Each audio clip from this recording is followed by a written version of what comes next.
Selamat datang di Nimbrung yang ketiga, sesi 3 ini ya. Sesi 3. Tanggal 12 Mei 12 Mei ya. tahun 2026. Iya, kok saya tadi malam merenungkan ya.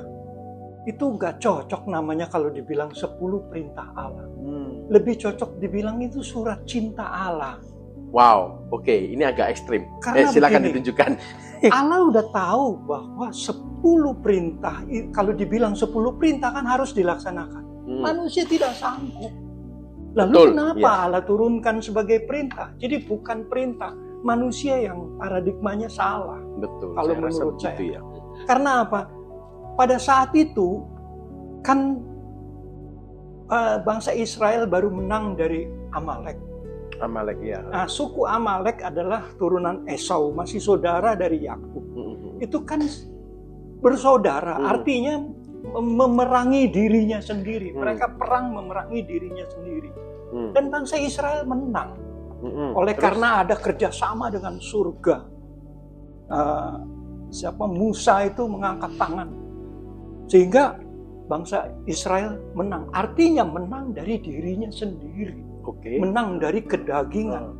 Makanya Allah memanggil ke Gunung Sinai untuk menerima surat cinta Allah, bukan hukum Taurat, bukan 10 perintah. Karena Allah udah tahu ini manusia tidak akan sanggup untuk melakukan ini 10 ini. Surat cinta. Kok surat cinta apa maksudnya? Saya renungkan tadi malam Pak Adi ya. Tolong Pak Adi ini kalau salah tolong dikoreksi. Jadi Allah ingin memperkenalkan dirinya kepada manusia. Ya. Ini loh aku, seperti begitu. Jadi pepatah berkata, tak kenal maka tak sayang. Ini berlaku di sini. Jadi Allah ingin memperkenalkan supaya manusia kenal sehingga manusia menyayangi dia. Karena Allah sangat sayang sama manusia. Sangat mengasihi. Jadi dia berikan surat cinta. Kok surat cinta? Iya. Dari situ kita tahu pribadi Allah seperti apa sih. Nah, ternyata pribadi Allah adalah dia cemburu sama manusia. Kenapa cemburu? Karena manusia sempat tidak memprioritaskan Allah di dalam hatinya. Sedangkan Allah sejak semula, manusia itu jadi biji mata Allah. Betul. Ya. Jadi prioritas hatinya. Jadi dia bilang, ini loh aku. Nah itu 10 yang dibilang 10 perintah. Saya nggak mau menyebut itu 10 perintah. 10 surat cinta supaya manusia mengenal siapa Allah. Yang pertama dia cemburu. Yang kedua dia kudus. Yang ketiga dia adil. Yang keempat dia benar. Karena dia adalah firman itu sendiri. Perintah Allah yang disebut perintah Allah, kalau saya bilang surat cinta itu adalah firman. Allah sendiri kan adalah firman.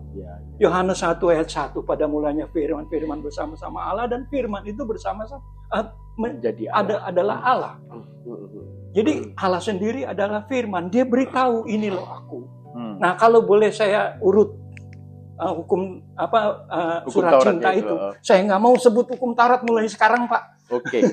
Saya sebut itu surat cinta. 10 surat cinta Allah gitu ya. 10 surat cinta Allah. 10 keinginan Allah kepada kekasihnya, kan begitu ya? Kekasihnya manusia. Ayo, ini mari seperti kita pertunangan rohani, Pak. Betul. Mari kita bedah satu-satu. Iya. Mari. Nih, yang pertama adalah jangan ada Allah lain di hadapanku. Yang kedua, dia bilang jangan engkau membuat patung dalam bentuk apapun juga untuk kamu sembah. Nah, ini kan dia cemburu. Nah, yang ketiga, dia bilang jangan menyebut nama Tuhan Allahmu dengan sia-sia. Yang keempat, kuduskanlah hari Sabat. Karena hari Sabat hari ke-7 di mana dia menciptakan sampai hari ke-6 dia menguduskan, dia minta supaya ini loh aku, kayak begitu dia katakan, bukan perintah ini sebetulnya. Nah, terus yang kelima, hormatilah orang tuamu. Yang keenam, jangan membunuh. Yang ketujuh, jangan berzina. Yang kedelapan, jangan mencuri. Yang kesembilan, jangan bersaksi dusta. Baru yang ke-10, jangan menginginkan barang milik orang lain. Nah, ini ke-10 surat cinta ini adalah pribadi Allah, Pak. Kalau kita renungkan, oh pribadi Allah ternyata seperti ini. Betul.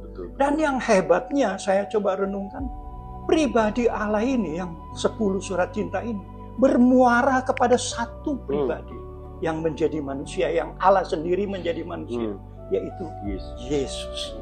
Nah itu, ini kan kita jadinya tahu.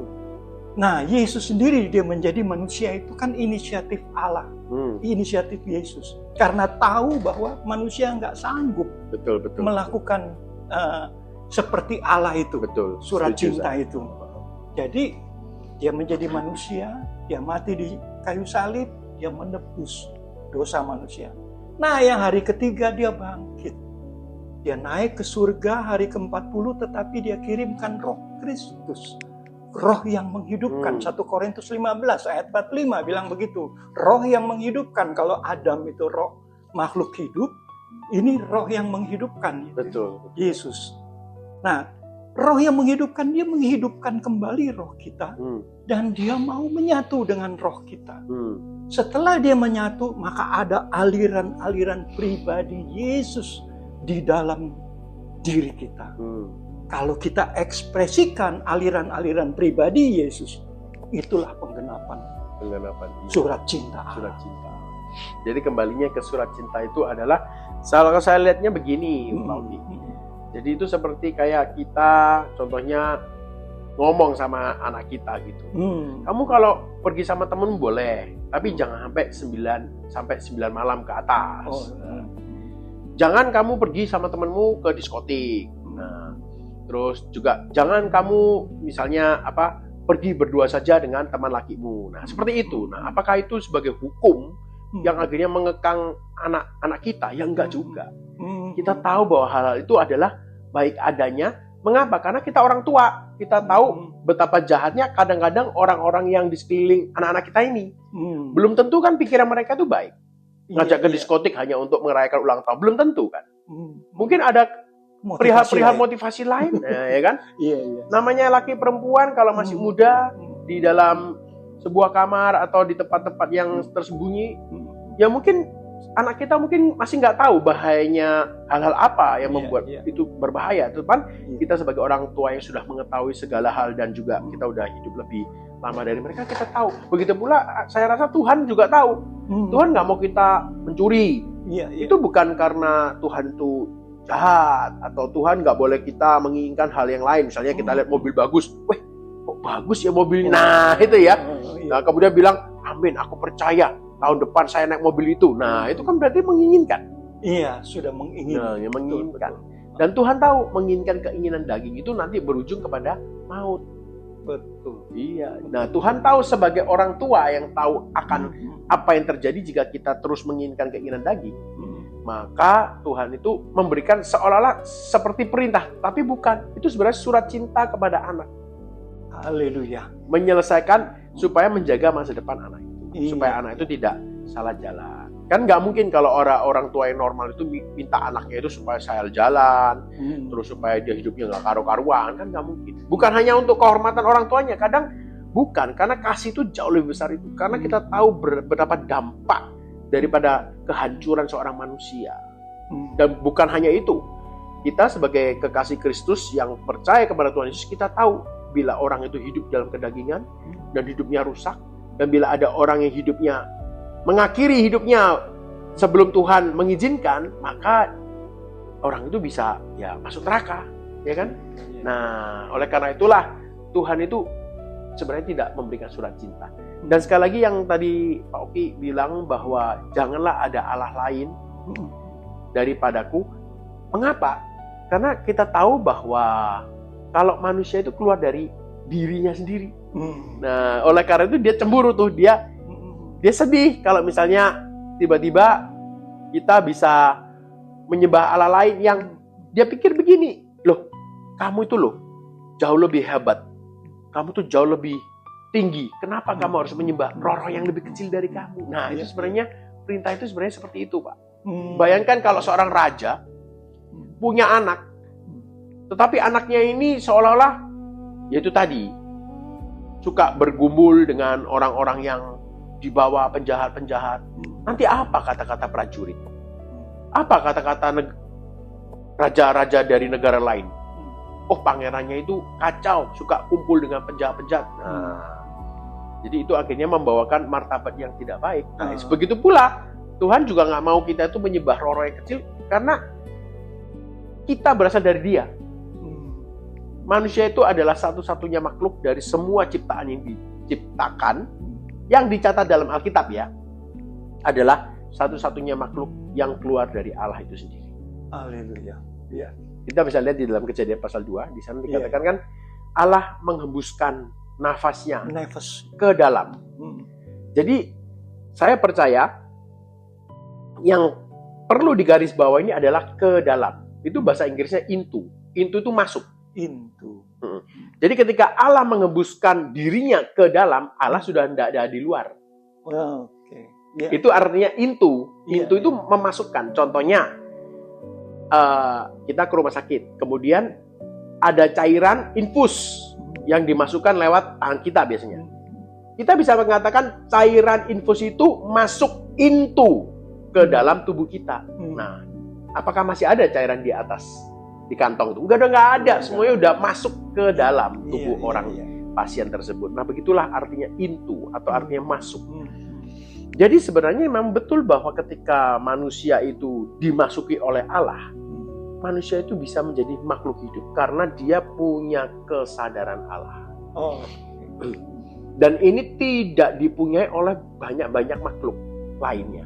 Memang kita tidak bisa jadi makhluk lain, kayak kita mau jadi serigala, atau kita mau jadi makhluk-makhluk roh-roh yang nggak kelihatan gitu ya. Tetapi percayalah bahwa kesadaran mereka itu tidak seperti kesadaran kita. Walaupun mereka bisa berpikir, walaupun mereka bisa punya kasih ibu. Kalau kita lihat kan, binatang monyet, binatang serigala pun, mereka mengasihi anak-anak mereka. Mereka punya kasih itu, tetapi sebatas naluri. Nah, bagaimanakah manusia ini bisa mempunyai kasih? Itu yang unik, yang tidak dipunyai oleh makhluk-makhluk lain. Nah, itulah yang saya katakan, makanya manusia ini sangat berharga. Cuma ada satu lagi, Pak. Kenapa tadi saya renungkan bahwa manusia gak sanggup? Karena standar Tuhan itu terlalu tinggi dengan manusia yang sangat berdosa. Satu bukti yang saya renungkan tadi malam tuh, memang gak bisa manusia, adalah yang ke-10 itu, Pak. Surat cinta yang ke-10. Jangan mengingini barang milik. Kata ingini itu berarti di dalam. Betul. Kalau yang lain itu jangan membunuh, jangan mencuri, jangan berzina. Itu hal-hal di luar. Itu bisa kita takut melakukan karena hukum kan. Karena kita tahu konsekuensinya apa kalau kita lakukan. Jadi bisa kita lakukan, sanggup. Tapi yang di dalam ini, Pak, mengingini itu keluar dari hati. Ini manusia yang udah berdosa, apa yang keluar dari hati itu kenajisan. Itu saya baca tadi malam, saya temukan ayatnya. Matius 15 ayat 18. Dikatakan bahwa apa yang keluar dari hati itu adalah yang najis. Ayat 19-nya dia bilang apa yang keluar dari hati dia masuk ke pikiran, dan pikiran jahat. Berzina, mencuri, karena mengingini ya. Iya, ini nggak sanggup, Pak. Melihat cewek cantik aja kita udah agak, itu udah mengingini itu, Pak. Kan jatuh. Tetapi itu belum jatuh, Pak. Kalau kita hanya melihat, tetapi kita memotong. Nah, ini penting sekali untuk kekasih Kristus dan juga untuk pengikut Kristus, bahwa kalau kita lihat perempuan cantik belum berdosa. Belum berdosa. Tetapi kalau itu dipandang lebih dari 5 detik, berarti sudah ada keinginan untuk melihat terus, Pak. Nah, itu. Apakah itu berdosa? Belum juga. Karena konsep dosa itu adalah sesuatu yang telah dibuai dan kemudian dilakukan atau dimakan. Nah, itu konsep sebuah dosa. Dosa itu ya. Kembali lagi. Nah, itu makanya nggak sanggup, Pak. Betul. Itu baru wanita cantik. Belum yang lain-lain. Kekayaan, kemewahan, hal-hal duniawi. Itu kita ini masih di dunia ini gak sanggup. Lalu bagaimana? Nah, saya pikirkan tadi malam, kalau Matius 15 ayat 18 bahwa pikiran-pikiran jahat yang keluar, kan berarti gugur semua yang 1-9. Jadi berarti nggak akan bisa Nggak tercapai. bisa. Ya. Lalu solusinya bagaimana? Ternyata itu Kristus. Roh Kristus. Kalau kita menyatu dengan Roh Kristus, maka karakter Kristus, pribadi Kristus menjadi pribadi Amin. kita. Ya, Sehingga penggenapan dari surat cinta itu bisa terlaksana. dilakukan. Jadi Betul. fokusnya adalah bukan kita mentaat kayak Pak Adi selalu bilang. Kita tidak disuruh untuk belajar taat kok.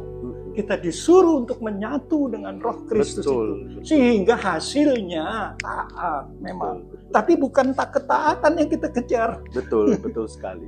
Mengejar ketaatan itu mengandalkan kekuatan. Bila tercapai kita jadi sombong. Betul. Iya. Akhirnya jatuh kan.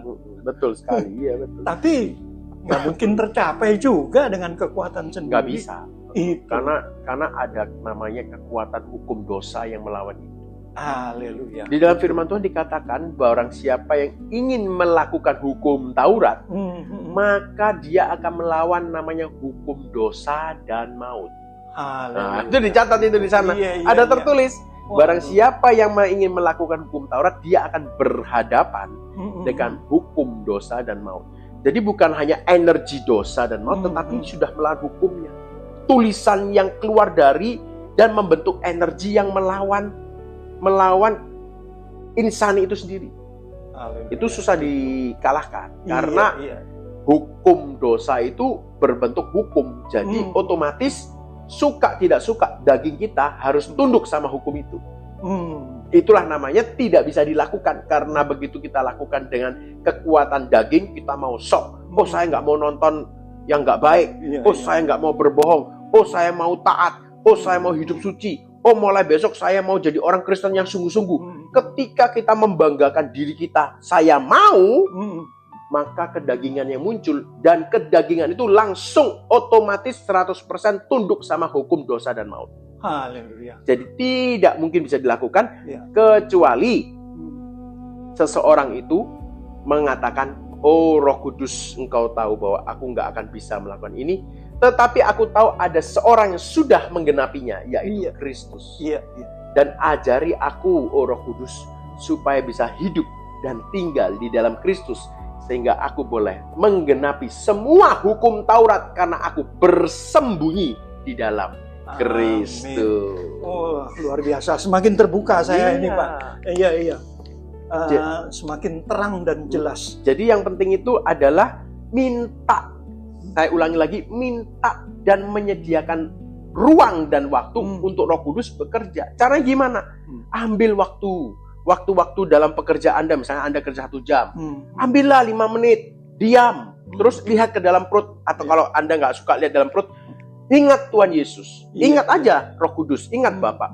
Hanya otak kita katakan Bapak, Bapak. Ambil 5 menit, katakan Bapak, Bapak. Selama 5 menit, pejamkan mata Anda, katakan Bapak, Bapak. 5 menit. Latih pikiran kita untuk biasa hidup konsentrasi kepada Allah. Jadi belajar hidup konsentrasi kepada Allah. Andalkan Kristus, Roh Kudus, dan Kristus. Nah, kita kembali lagi kepada ceritanya yang perempuan di Kejadian pasal 3 itu, Pak. Oh iya, iya, iya. Banyak yang orang-orang Kristen itu bangga, Pak. Seandainya saya jadi perempuan itu yang setelah jatuh kan kita tahu namanya Hawa. Tetapi kan waktu itu dia belum diberi nama sama Adam, Hawa. Makanya kita katakan dia perempuan. Kalau saya jadi perempuan tuh saya pasti ngambil buah kehidupan. Oh, bodoh amat. Masa nggak ngambil buah kehidupan bisa hidup. Ngambilnya kok buah pengetahuan baik dan jahat kan gitu ya.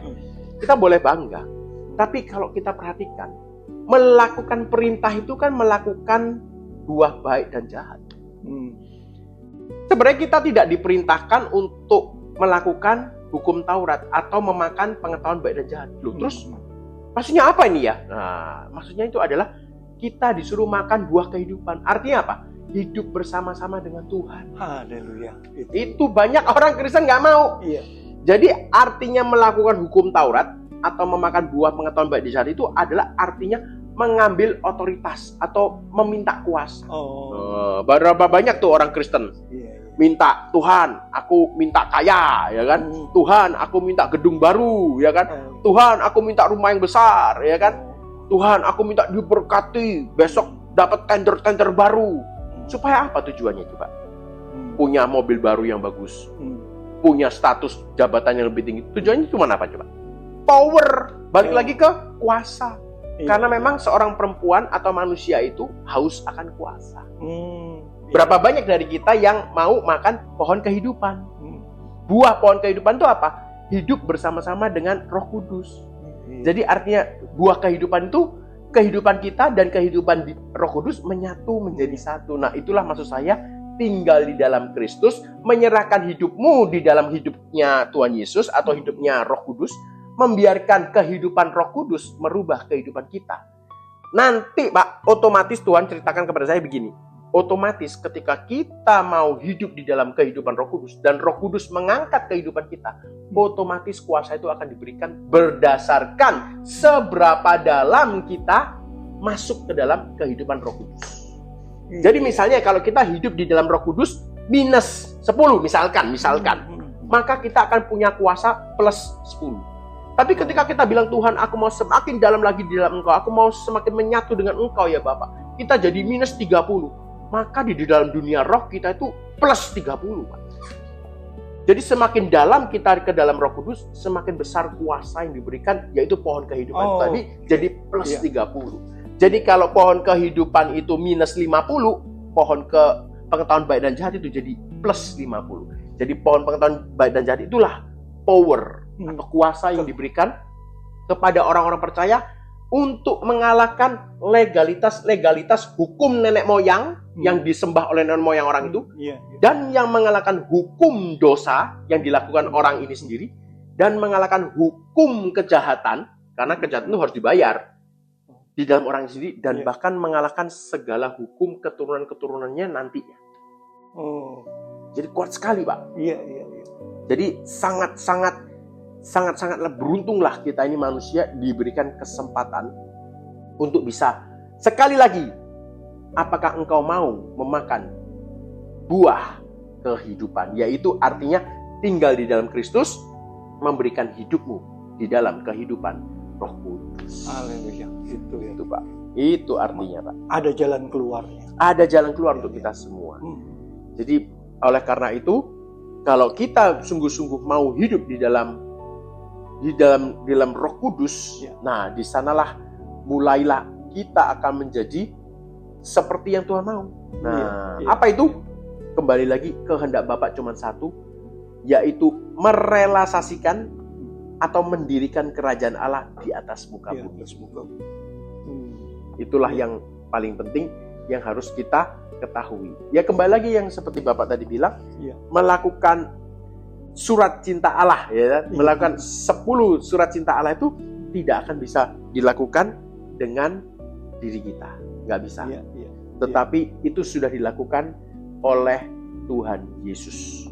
Nah nanti podcast selanjutnya saya akan jelaskan bagaimanakah Tuhan Yesus sudah melakukan 10 surat cinta Allah dengan Yesaya 53. Di mana di sana dia dituliskan, dia ditikam oleh dosamu, dia dihancurkan oleh kejahatanmu, ya kan? Dia itu dipukuli, dihajar oleh karena perdamaian, dan oleh bilur-bilurnya engkau disembuhkan. Itu nanti hubungannya dengan 5 korban yang dicatat di dalam imamat, Pak. Di dalam imamat itu, imamat pasal 1 sampai 6 itu ada 5 korban, Pak. Apa itu? Apa aja? Ada korban bakaran, korban rasa bersalah, korban perdamaian, korban sajian, dan korban perdamaian. Nah, itu nanti nyambung sama Yesaya 53. Tetapi nanti itu buat podcast yang selanjutnya ya. Iya. Itu makanya jadi saya ingat Rasul Paulus, dia berkata, kita tidak hidup di bawah kutuk hukum Taurat. Amin. Iya, artinya kalau ini dianggap sebagai hukum, kan nggak bisa dilaksanakan, ya berarti kita bersalah terus dan menjadi kutuk hukum Taurat. Tidak bisa melakukan hukum, namanya hukuman. Iya. Nah, ini ada jalan keluar tadi Pak Adi udah jelaskan ya. Saya lega, betul-betul lega. Dan mulai sekarang saya nggak mau sebut hukum Taurat ini jadi kayak ahli Taurat nanti, Pak. Betul. Kalau bilang hukum Taurat. Surat cinta Allah, Allah memperkenalkan dirinya. Betul. Saya begini loh, kamu harus begini. Bagaimana? Menyatu dengan Kristus. Iya, Karena menyatu Kristus dengan Kristus. menggenapi. Sungguh hebat memang. Sungguh Jadi hebat. Ya. seseorang yang begitu hebat, seorang pribadi yang bisa membuktikan Ya. apa yang dikatakan dia lakukan, yaitu siapa? Yaitu Bapa yang mengeluarkan dirinya sendiri. Iya. Dan ketika dia keluar, dia menjadi seorang pribadi Kristus. Iya. Dan Yesus Kristus ini dengan sengaja mengikat dirinya di dalam waktu. Makanya dia dikatakan yang permulaan dari segala ciptaan. Yang tidak kelihatan dan yang kelihatan. Jadi bukan Yesus ini artinya diciptakan. Tidak. Tetapi semua ciptaan itu keluar dari satu pribadi Kristus Yesus ini, Pak. Haleluya. Jadi bayangkan seorang pribadi keluar dari Bapa. Iya. Siapa dia? Ya Bapa sendiri mengeluarkan diri pribadi lain. Nggak masuk akal, nggak bisa masuk logika. Ya namanya juga kita manusia, kita hanya bisa berlogika. Ya bukan saya tidak setuju dengan teologia yang dimana theos logika melogikakan Allah. Theos kan Allah, logika kan logika. Jadi teologika itu adalah theos logika itu melogikan Allah. Walaupun kita sebenarnya bisa mempelajari Allah, tetapi kita tidak akan bisa meresap apa yang dipikirkan, apa yang dialami Allah, karena kita masih di dalam tubuh yang kecil ini. Tetapi sebagai Allah, dia bisa mengeluarkan dirinya, bukan menciptakan, tapi membuat dirinya menjadi seorang pribadi lain. Nah, itulah ketika dia mengeluarkan dirinya menjadi pribadi lain, dia menjadi Yesus. Sekali lagi, Pak. Kemudian Allah Bapa ini mengeluarkan dirinya lagi, Pak. Keluar menjadi roh. Nah, roh itu menjadi roh setiap orang yang menerima dia. Itulah Roh Kudus. Jadi sekarang Bapak bisa mengalami dan juga bisa bersama-sama dengan Pak Oki, dengan saya, dan dengan Anda para pendengar. Bapak bisa merasakan ketika engkau menangis. Secara personal, Bapak bisa merasakan engkau sukacita ketika engkau dapat promosi, engkau sukacita. Bapak bisa merasakan ketika engkau terluput dari kecelakaan dan engkau berterima kasih. Bapak bisa secara personal merasakan segala yang kita alami. Karena Allah kita sekarang bukan Allah massal, tetapi Allah personal, di mana Bapak bisa merasakan segala 100% dari pengalaman hidup kita. Itulah yang diingini dari awal, yaitu apa? Menemani hidup kita. Itulah adalah Bapa yang baik. Dia menemani. Walaupun orang tua aslimu meninggalkan engkau, sekali-kali pun aku tidak akan meninggalkan engkau. Kenapa? Karena dia ada di dalam nafas kita. Haleluya. Nggak bisa, Bapak itu tidak bisa meninggalkan.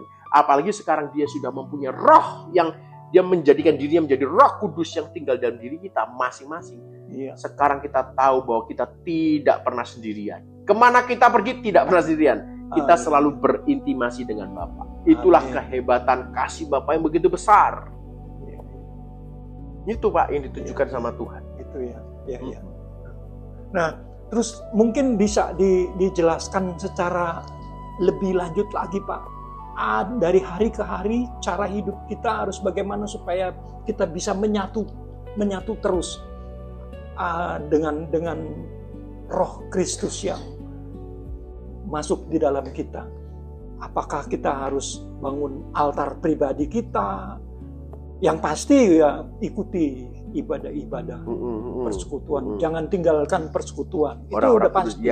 Betul, Pak. Nah, selanjutnya apa lagi Pak selain itu? Apakah altar atau bagaimana? Tolong jelaskan. Jadi yang saya alami dalam hidup saya setiap hari adalah saya berusaha semaksimal mungkin untuk mengingat Tuhan. Haleluya. Mengingat Tuhan. Jadi kalau Anda mau benar-benar membaca buku atau mendengarkan buku-buku yang paling bagus, hanya dengarkan dua ini. Saya cuma suka dengan dua penulis ini.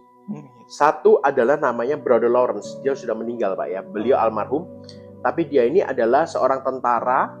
Dan dia tugasnya bukan jadi tentara, tapi jadi pengumpas kentang untuk makanan tentara. Tetapi dia mengatakan, setiap hari dia mengupas kentang, dia hanya mengingat Tuhan. Haleluya. Buku yang kedua yang bagus adalah Madame Jane Guyon. Di sana diajarkan bagaimana cara dengan mudah mendapatkan hadirat Tuhan. Yang artinya apa? Bagaimana cara memakan buah kehidupan. Balik lagi. Jadi cara yang saya sarankan itu adalah setiap detik usahakan untuk mengingat Dia. Setiap detik. minta dan rindukan.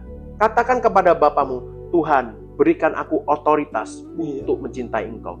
Loh, mencintai kok diberikan minta otoritas? Loh iya. Karena kalau engkau nggak dipanggil sama dia, engkau nggak akan bisa datang. Jadi untuk mencintai seorang raja itu butuh otoritas. Iya, karena dia begitu berharga. Jadi kita minta Tuhan berikan saya otoritas, berikan saya kuasa untuk supaya bisa mengasihi Engkau, mencintai Engkau. Doakan itu satu hari minimal 300-400 kali, katakan setiap hari. Maka bila Tuhan nanti yang adil, Dia akan melihat betapa besar keinginan kita, maka Dia akan menurunkan anugerahnya sehingga kita bisa punya abilitas mencintai Dia sungguh-sungguh tanpa minta kuasa, tanpa minta mobil baru, tanpa minta jabatan, hanya karena semata-mata pingin sayang sama dia, pingin cinta sama dia, pingin bersama-sama dengan dia sampai akhir hayat kita kembali ke tanah. Kita cuma mengingat, Yesus, aku cinta sama Engkau. Haleluya. Itulah hal yang paling indah di dunia ini, Pak. Anda mau pergi ke Swiss, Anda mau pergi ke Hong Kong, kemanapun, sampai sana Anda pasti bingung mau ngapain, karena kehidupan itu selalu kosong.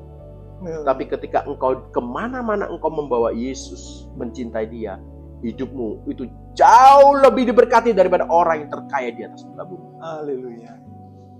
Ya, mungkin begitu saja, Pak, untuk podcast seri ketiga ini. Semoga kekasih Kristus kita mendapatkan hal yang berharga dari bincang-bincang kita ya, Pak Oki ya. Mungkin ada pesan terakhir, Pak Oki, bagaimana kehidupan Pak Oki mengenai untuk semakin dalam dengan Tuhan? Iya, jadi saya betul-betul yang saya pegang adalah Kolose 3 ayat 23. Apapun juga yang kita perbuat, lakukan itu dengan segenap hati seperti untuk Tuhan. Nah itu jadinya akhirnya apapun kita lagi bawa kendaraan, kita ingat ini untuk Tuhan. Menuju kemanapun kita dalam bertugas pun kita ingat ini untuk Tuhan. Sehingga semua kita bisa melakukan itu dengan lebih baik daripada orang lain. Amin. Oke, selamat tinggal kekasih Kristus dan jumpa kembali di sesi yang keempat.